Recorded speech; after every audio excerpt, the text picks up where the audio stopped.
La ville de Lyon présente Entre Rhône et Saône, le podcast du festival. Le Rhône ou la Saône, ça n'est pas une poubelle, donc on jette pas les trucs dedans. On va trouver les classiques, les vélos, les trottinettes, les batteries. Mais j'aime à croire que l'on tend vers une amélioration. Le déclic, il aura peut-être pas son effet tout de suite demain, mais peut-être dans 3 mois, dans 6 mois. Le changement, c'est quelque chose d'intime. Un fleuve, une rivière, un confluent. La ville de Lyon peut s'enorgueillir d'une situation géographique hors du commun. 5 km de berges, rien que pour la rive gauche du Rhône. Des lieux souvent fréquentés par des milliers d'habitants ou de touristes, des berges à préserver. Ce nouvel épisode de notre podcast Entre Rhône et Saône va nous permettre de rencontrer les gardiens de nos cours d'eau. Je m'appelle Gérald de Bouchon, je suis journaliste et producteur de podcasts inspirants. Dans un premier temps, je vous propose de monter à bord de la péniche Balthazar, en contrebas du pont Morand, pour y rencontrer Geneviève Brichet. Alors ça, c'est une gaffe. Une gaffe, c'est indispensable. C'est un outil de base pour tout habitant d'une péniche. Ça nous permet de récupérer plein de choses, les trucs qui flottent sur l'eau. Donc je vais vous montrer la gaffe, comment ça marche. Allez. Et voilà, j'ai récupéré une bouteille.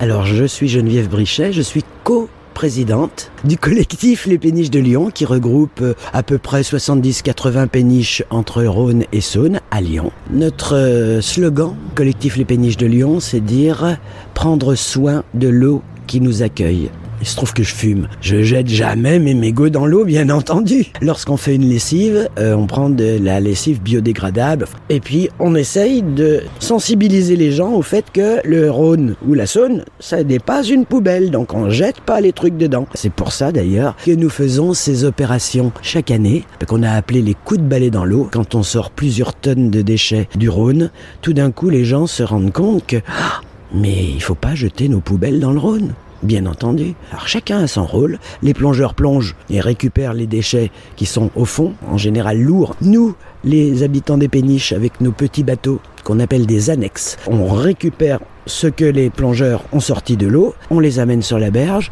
et là, les associations environnementales, nos partenaires, trient les déchets, pèsent les déchets, et on communique sur ce qui a été retiré, à la fois sur la terre et à la fois dans l'eau.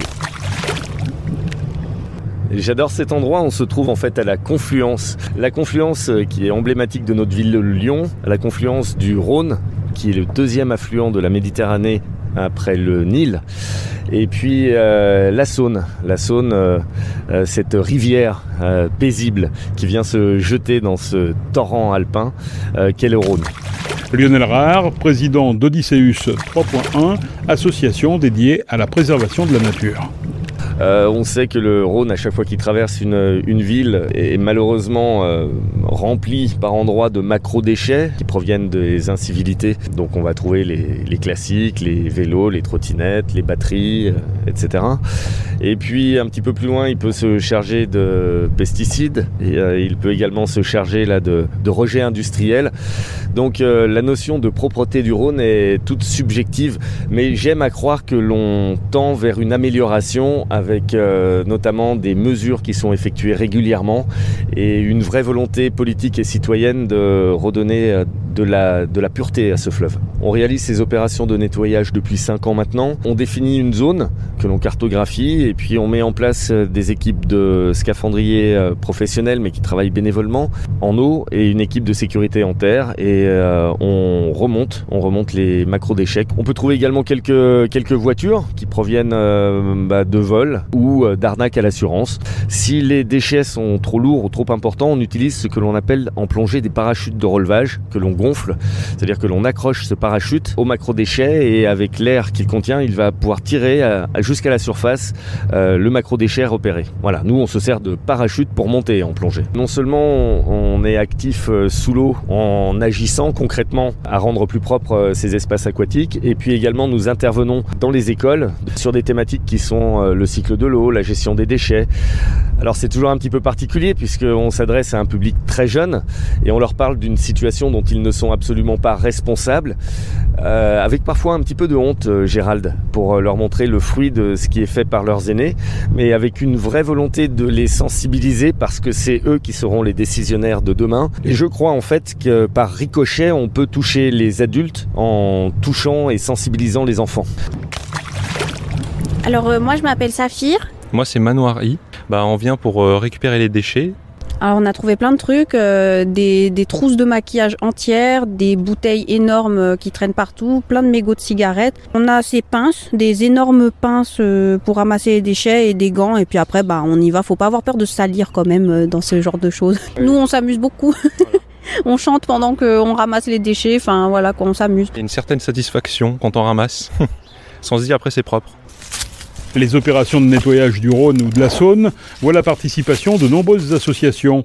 Les plongeurs d'Odysseus peuvent ainsi compter sur le renfort de Randosage.